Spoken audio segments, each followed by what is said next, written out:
జూబ్లీహిల్స్ ఉప ఎన్నికలు దగ్గర పడుతున్న కొద్దీ పొలిటికల్ పార్టీల మధ్య హీట్ పెరుగుతోంది.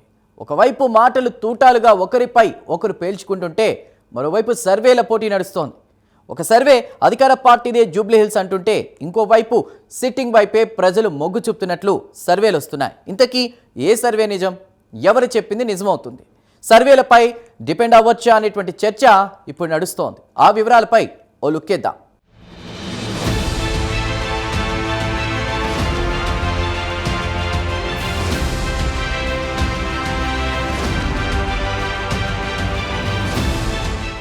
హైదరాబాద్లోని జూబ్లీహిల్స్ అసెంబ్లీ నియోజకవర్గ ఉప ఎన్నికల పోలింగ్ సమయం దగ్గర పడుతుండటంతో ప్రధాన పార్టీలు ప్రచారం ముమ్మరం చేశాయి. CM Revanth Reddy, BRS working president KTR, BJP రాష్ట్ర అధ్యక్షుడు రామచంద్రరావు రోడ్ షోలు, కార్నర్ మీటింగులతో ప్రచారం సాగిస్తున్నారు. అన్ని పార్టీలకు చెందిన సీనియర్ నేతలు, కార్యకర్తలు కూడా ప్రచారంలో పాల్గొంటుండటంతో జూబ్లీహిల్స్ ఉప ఎన్నికల వేడి కాకరేపుతోంది. అధికార ప్రతిపక్ష నేతల మధ్య పదునైన మాటల్లా యుద్ధం నడుస్తోంది. సెంటిమెంట్ ఒకవైపు, అధికారంలో ఉన్నాము, అభివృద్ధి జరుగుతుందని మరోవైపు ప్రచారం హోరుగా కొనసాగుతోంది. పోటీలో 3 ప్రధాన పార్టీలు ఉన్నా పోటీ మాత్రం కాంగ్రెస్, బీఆర్ఎస్ మధ్య ఉంటుందనే చర్చ నడుస్తోంది. అలాగని బీజేపీ సైలెంట్గా ఏం లేదు. 2 పార్టీలు కొట్టుకుంటే ఓటు చీలి బీజేపీ గెలుస్తుందని నేతలు మాట్లాడుకుంటున్నారనుకోండి. ఇక ఇది ఒక అంశం అయితే ఇప్పుడు సర్వేలపై హాట్గా చర్చ నడుస్తోంది.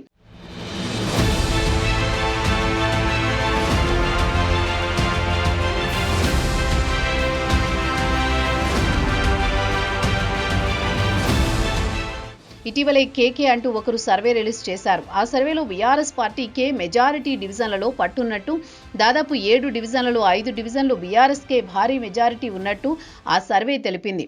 అయితే ఇది బీఆర్ఎస్ సర్వే అంటూ కొందరు మాట్లాడుకుంటున్నారు. ఇక ఈ సర్వే బీఆర్ఎస్ వాళ్ళు చేయించారని అంటూ హస్తం పార్టీ నేతలు కొట్టిపారేస్తున్నారు. ఇదిలా ఉంటే కేకే సర్వే తర్వాత సైదులు అంటూ ఒకరు సర్వే చేశారు. ఈ సర్వే పూర్తిగా హస్తం పార్టీ వైపే ఉంది. ఒక డివిజన్ మినహా మిగతా డివిజన్లలో హస్తం పార్టీ వైపే ప్రజలు మొగ్గు చూపుతున్నట్లు, అది కూడా భారీ డిఫరెన్స్తో హస్తం పార్టీ ముందు వరుసలో ఉన్నట్టు సర్వేలో వచ్చింది.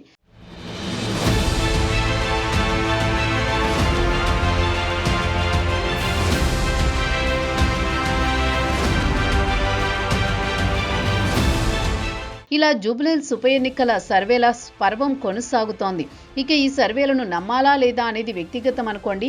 కొన్నిసార్లు నిజమవ్వచ్చు, కొన్నిసార్లు పూర్తిగా ఫెయిల్ అవ్వచ్చు. అయితే ఇటీవలే సర్వేలు చూస్తూ మాత్రం నమ్మడం కొంచెం కష్టమే అని మాట్లాడుకుంటున్నారు ప్రజలు.